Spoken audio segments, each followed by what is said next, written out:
Одбојкарките на Штипски и Младо Сугода забележа тешка, но голема победа во Битола, каде ја совлада екипата на Пелистер Волеј со резултат од 2-3 во сетови. Надпреварот од четвртото коло меѓу овие две екипи од првата лига донесе голема неизвестност и борба на теренот за секоја топка и за секој поен, а мечот имаше хуманитарен карактер во чест на прерано починатата спортска битолска легенда Зоран Петковски. Надпреварот се одигра пред околу 1500 гледачи.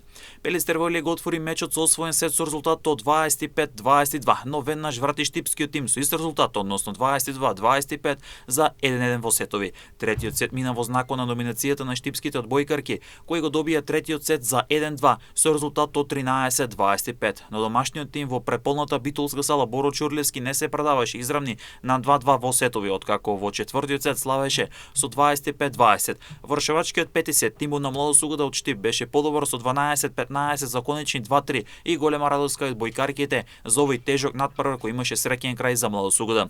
Во однос на останатите надпревар, тимот на Газели Волеј на домашен терен славеше со 3-1 во сетови против Струмица жени, додека пак Вардар М на домашен терен беше поразен од Работнички Скопје со убедливи 0-3 во сетови. Колото се комплетира со останатите два надпревари, а во кој Јанта Волеј се среќа со Фитфан Волеј, а пак Наковски Волеј ќе биде домаќин на Ускана.